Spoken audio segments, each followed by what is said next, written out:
My name is Nate. I'm 32 years old and I live in Austin, Texas. Every morning, I wake up before the sun rises, make myself a strong black coffee, check the operations team's emails, and walk to the office. It's just a few blocks from where I live, which means I get to start my day without traffic, without rushing, and without anyone expecting me to smile along the way. I'm in charge of a strategic division at a tech company focused on corporate logistics. And if that sounds complicated, imagine trying to explain it to my family, who still think working with computers means just pressing buttons all day. None of them really understand what I do, and honestly, I don't think they've ever wanted to. Ever since I was a kid, I was the more introspective one. The kind of kid who'd rather take apart remote controls than play soccer. The quiet one at family gatherings. The one who got good grades, but never had cool stories to tell. My older brother, Eric, was the complete opposite. Outgoing, popular, always ready with a quick joke and a sharp comeback. At my parents' house, the walls are still covered with photos of him, holding swim medals, framed diplomas, public speaking awards. I graduated with honors too, but my milestones were never framed. At best, they were mentioned in passing. Nate, he's with that company. What's it called again? Always said with that tone, like they couldn't quite remember, or didn't care enough to. Whenever someone brought up my name around my mom, she'd smile politely and say, "Nate's more reserved. He's quiet." As if that were some kind of quirk, like staying out of the spotlight was some kind of social flaw, not a choice. For a long time, I believed that if I just kept everything running quietly, eventually they'd recognize the value. That all I had to do was stay steady, productive, dependable. That one day, someone would notice what I was holding up behind the scenes. But silence, when no one's listening, turns into absence. And absence, after years, stops being an accident. It becomes a place. These days, when people ask me about my family, I keep it simple. We don't really talk much. And that's it. Because when everything you offer goes unseen, at some point, you just stop offering. For years, I tried to show that even though I was different from Eric, I was still there. When my parents needed a new roof, I was the one who fronted the money. When my dad had a blood pressure scare, I was the one who stayed with him at the hospital all night. I never did it for applause. But maybe deep down, I was hoping for just a little bit of recognition, a gesture, a thank you. What I got, at best, was a passing comment at Sunday lunch, like it was all just expected. Like helping out was simply part of my silent role in the family machine. That's why, even though I knew that date was never really about me, I called to confirm the details of my dad's birthday. I wanted to show I still cared. I offered to help, told them I could come a day early, get things organized, pick up whatever was needed. My mom handed the phone to him, and he, with a low, careful voice, said, "Nate, maybe it's better if you don't come this time." I hesitated before answering. Asked why, trying to keep my voice steady. He paused, then explained that Eric would be bringing his new girlfriend, her parents would be there, and it was important for everything to go smoothly. They come from a wealthy family, they're particular. Let's avoid any unnecessary comparisons. It's better to keep things simple, no awkwardness. He said it like he was just coordinating logistics, like my presence was a risk they weren't willing to take. It was the most polite way possible to call me a disruption, something to be avoided. As if me being there wouldn't add anything, it might actually throw off the balance of the show they were putting on for yet another one of Eric's victories. I told him I understood, said it was fine, but inside, something snapped, not because of the rejection, but because of how casually it was delivered. I hung up and just stared at the screen, half expecting a second call, a moment of regret, a change of heart. But it never came. For the first time, my family wasn't just ignoring me, they were excluding me. And they did it with the same ease someone might rearrange a piece of furniture. In the days following that call, I tried to stick to my routine. Waking up early, answering emails, leading meetings with my usual calm. But there was a silence inside me that no longer fit into the clean, logical structure of my everyday life. For the first time, being left out didn't feel like an oversight. It felt like a verdict. And the more I replayed that conversation in my head, the clearer it became. What my dad said wasn't just about the party. It was about my place in the family. None. That night, I opened my laptop and pulled up a folder with old documents. Over the past 2 years, I'd helped my parents financially more times than I could count. A course my mom wanted to take, the air conditioner that broke down, tickets for a trip they couldn't afford on their own. Nothing huge, but it added up. They never asked directly, just dropped hints like, "If you can help, Eric's a little tight this month." And I'd help, quietly, as if it were my job to keep the invisible structure running smoothly. Looking over the receipts, I started adding it up in my head, the flights, the repairs, the little extras that had become routine. Over $12,000 in 2 years. There was never a, "Are you sure you can swing this?" or, "Will this stretch you too thin?" Just the assumption that, because I was doing well, I could. And because I was quiet, I would. Sitting there in front of that spreadsheet, I realized something. My generosity had quietly turned into obligation, without anyone ever having to ask. I was useful as long as I didn't get in the way, as long as I solved things, as long as I stayed invisible. I closed the screen, took a deep breath, and for the first time, I stopped feeling guilty. Not for having helped, but for starting to think I wouldn't anymore. That exclusion wasn't just a social misstep, it was a line, drawn carefully to protect the image my parents wanted to present to the world. An image where I was the smudge, the shadow, the detail they'd rather leave out.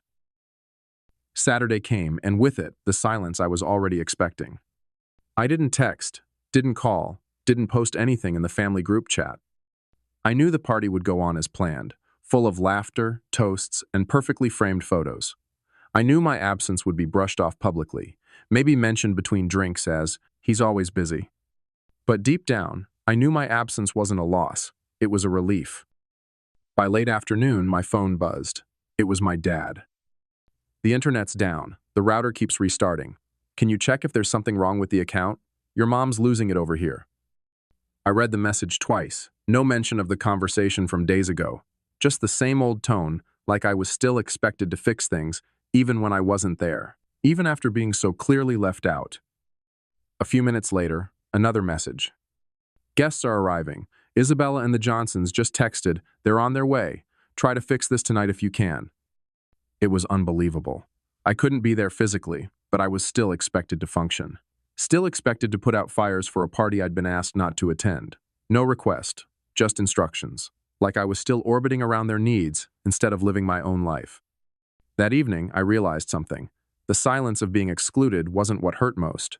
What really stung was being expected to show up, just not in person. To be useful, but not present. To be a son, only when something broke. And as I stared at that last message on my screen, something else echoed louder than the rest. Isabella and the Johnsons. That name, Isabella. It stirred something in me, something familiar, something I couldn't quite place. But I'd seen that name before, and not just in a family text. I sat there holding my phone for a few minutes after my dad's last message. That name, Isabella Johnson, kept repeating in my head. Not out of anger, more like a déjà vu. Something I'd seen in another context, but couldn't quite connect. So, I opened my laptop, logged into my work email, and typed her name into the search bar. 3 messages popped up. One about weekly reports, another asking for platform access, and the third, a calendar confirmation. "Confirmed, Mr. Warren. I'll be in the video conference room." That's when it clicked. 2 weeks earlier, I'd spoken to her on a video call. She was one of the new managers transferred from other branches. Professional, focused, polite. Her last name hadn't meant anything to me at the time, and no one mentioned anything personal. As always, I kept things strictly professional. It meant nothing back then, but now, everything made sense. I opened the internal dashboard, pulled up the coordinator list. There she was. Isabella Johnson, transferred from Dallas to Austin, digital coordination. Direct report to N.M. Warren. Her profile was sharp, strong skills, stellar performance reviews, exactly the kind of person my family would celebrate if only she weren't tied to me. I leaned back in my chair. The woman whose presence I might have complicated was already working directly under my supervision. While my family tried to protect her from the awkwardness of meeting me, they didn't even know they had put her in my hands weeks ago. I didn't smile, didn't get bitter. I just sat with the irony, let it breathe, and said nothing. Because once again, the truth had a way of surfacing without my help. And this time, I wasn't interested in being the one to make noise. I just needed to stay quiet long enough for them to hear it. My phone buzzed again, but this time, it wasn't someone asking for help. It wasn't my dad needing a password or my mom guilt-tripping me for being silent. It was Aunt Carol. And even with all the distance over the years, she was still the one who sent Christmas cards, asked about my job, even if she didn't quite understand what I did, and always signed off with love. I answered, not out of duty, but because, in that moment, she was someone who still treated me like a person. The video opened to my parents' kitchen, dimly lit by a flashlight. The power was out, the wiring was flickering, even the cell signal was spotty. She spoke low, over the background noise. Nate, it's chaos here. The music's dead, the power's gone. No one can reach the electric company. Your mom's on edge, crying, nothing's working. I know you're probably busy, but you could have come, just to be polite. Isabella and her parents are here. People are asking where you are. It's like you vanished. Her voice wasn't accusatory. It was confused, genuinely. She didn't know what had happened, so I took a breath, kept my tone calm. Aunt Carol, I didn't vanish. I was excluded. Dad said it would be better if I didn't come, said it might be awkward. That it would be more elegant to give Eric the spotlight, especially with the Johnsons being particular. She froze. The phone stopped moving. Her face tightened. And just before she could respond, a shadow passed behind her. Eric. He'd heard everything. He grabbed the phone. You're really doing this now? In the middle of our father's birthday? His voice wasn't loud, it was sharp. You know this was a logistics thing. The house is full. The Johnsons are formal people. You're blowing it out of proportion. He looked rattled more than he wanted to show. The internet's down. The power's out. The projector's busted. And all we get from you is silence. Only you know how to fix this. Isabella's trying to hold it together. Her parents are confused. And you're just watching? Then, behind him, Isabella stepped into frame. She didn't speak at first, just stared. Then, quietly, Are you Nate Warren? Eric turned. His eyes narrowed. You know him? She nodded. We spoke. When I transferred to Austin, I was placed on his team. He's my supervisor. Eric froze, still holding the phone, but the grip was gone. My mom, walking by with serving trays, stopped mid-step. I leaned toward the screen, still composed. Isabella Johnson, transferred from Dallas. Digital coordination. Everything going well with your onboarding? She blinked, then nodded. Yes, sir. I turned to Eric. No gloating, no bitterness, just one last line. Good luck with the rest of your evening. And I ended the call. No drama, no slam, just a quiet end. To a very loud silence. After the call, I set the phone down without a word. Outside, the afternoon light had faded into that quiet gray that makes everything feel suspended. No new calls, no footsteps, no voices, just the kind of silence that finally felt clean. They were the ones who exposed the truth, not me, and for once, I didn't have to say a thing. The next morning, my phone started buzzing before sunrise. First, Eric. The text was long, full of half-formed sentences and guilt hiding behind punctuation. You knew. You let that happen. Right in front of Mom. The Johnsons. Isabella. That wasn't fair, Nate. I read it slowly, word by word, each line trying to reshape the facts, as if truth, spoken plainly, was now some kind of ambush. Then came the messages from my mom. Short, wounded, but not in the way that asked for understanding.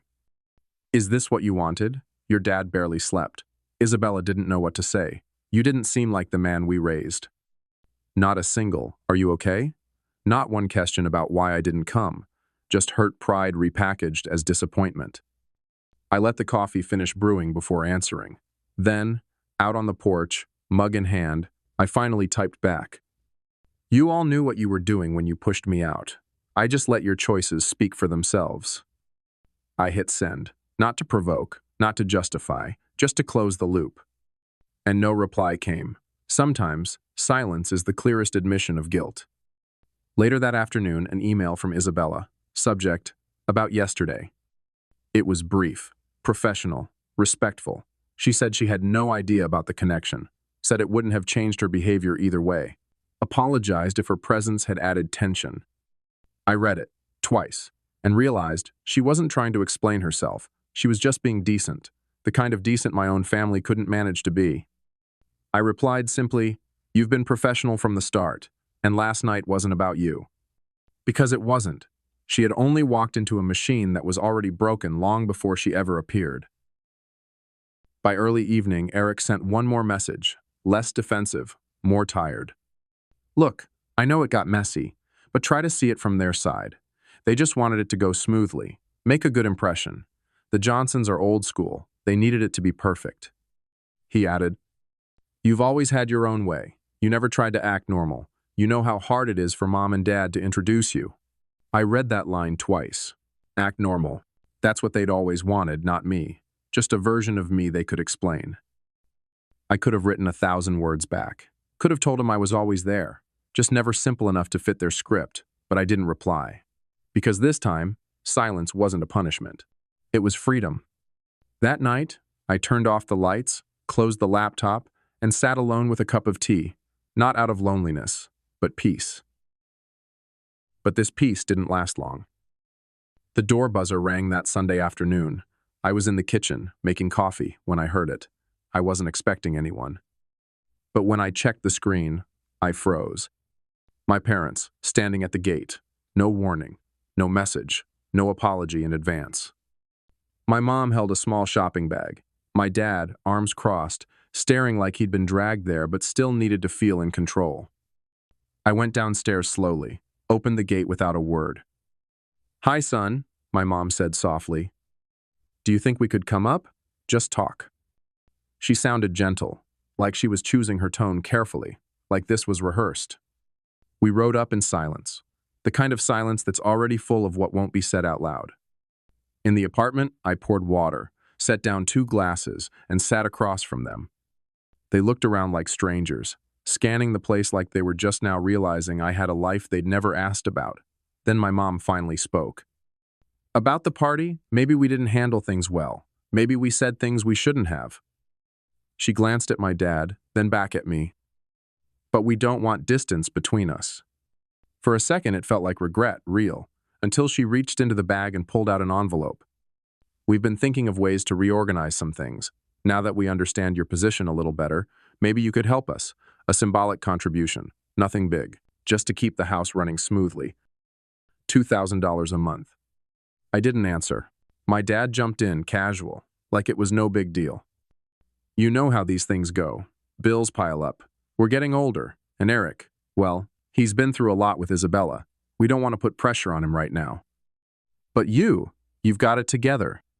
They smiled, almost proud, now that they knew what I really did for a living. In that moment, everything became clear. They hadn't come to fix anything. They came to reinstate the system. The old pattern, where I help quietly and they call it love. But this time I didn't nod, didn't agree, didn't try to please. I looked straight at them and said, "If I'm going to help, everything goes into a formal agreement, a contract. When you both pass, everything, house, assets, savings, comes to me. No disputes. No split with Eric." My mom's face turned pale. My dad clenched his jaw. "That's cold, Nate. You're really putting terms on your own parents?" I didn't flinch. "It's not cold. It's clear. For years I paid for things without ever being asked. I showed up. I handled what no one else wanted to. And even then I was told not to come to a family party because I didn't look good on paper. But now that you know who I am, now that you've done the math, I'm suddenly valuable again. I'm not your solution anymore, not without respect." My dad stood up abruptly. "You've changed." "No," I said. "I just stopped being available." He muttered something under his breath, walked toward the door. My mom followed, still clutching the envelope, still unsure whether this had been a reunion or a transaction. I stayed seated, listened to their steps fade down the hall. No goodbye, no hug. Just the door closing on a chapter they never even knew I was rewriting. And in that silence, I felt something settle in me. They hadn't come to recognize their mistakes. They came to see if I could still be programmed like before. But I'm not compatible with that system anymore. And that's not cruelty. That's clarity. The days that followed were quiet, but for the first time, that silence didn't sting. It wasn't the silence of being excluded, it was the silence of peace. Of a chapter closed, cleanly, no new messages, no missed calls, no whispers from relatives trying to smooth things over, just life, uncomplicated, and mine. Work settled back into its rhythm, emails, meetings, strategy sessions. Only now, everything felt lighter, not because the weight had disappeared, but because I'd finally stopped carrying what wasn't mine. Isabella kept doing her job, professional, focused, respectful. We never spoke of Eric, and I respected her even more for that. Some things, once understood, don't need to be discussed again. They just need space to dissolve quietly. One Friday afternoon, I left work early and stopped by a small coffee shop I used to go to, back when I was still trying to prove I belonged. I sat near the window with a strong black coffee, and on the glass wall I noticed a carved wooden sign. It said, "Sometimes the hardest part isn't being ignored. It's realizing you were only seen when you were useful." I read that and let it sit in my chest, and I realized that's what had changed. I no longer wanted to be needed. I wanted to be wanted, to be chosen, not summoned, to be valued, not calculated. For years, I thought that if I just worked hard enough, stayed quiet enough, helped often enough, one day they'd see me. But that day never came, because my silence didn't make them see me. It made me easier to erase. Now I know, respect isn't earned by sacrificing your identity. Love doesn't exist only when it's convenient. If your presence only matters when something breaks, it's not presence, it's utility. And that's not family. That's a role, a function, a label they hand you when you stop fitting into their expectations. I've stopped waiting at doors that never open, stopped replying to guilt dressed as tradition, stopped believing that being dependable was the same as being loved. And if someone asked me today, "Do you regret saying no?" I'd say, I only regret how long it took me to say it. Because the real selfishness is expecting someone to erase themselves just to stay welcome in a family portrait. So now I turn to you, yes, you who stayed until the very end of this story. Have you ever been the invisible one? The one they only call when they need a favor? The one who always shows up, but is rarely asked how they're doing? Have you felt that quiet ache of being useful, but never seen? Then maybe, just maybe, this story wasn't just about me. Maybe it's also about you. And if that's the case, I want to hear from you. Leave your story in the comments. Because the moment you realize that walking away from what hurts isn't cruel, it's healing, that's when the story finally begins to change. Not for them, for you.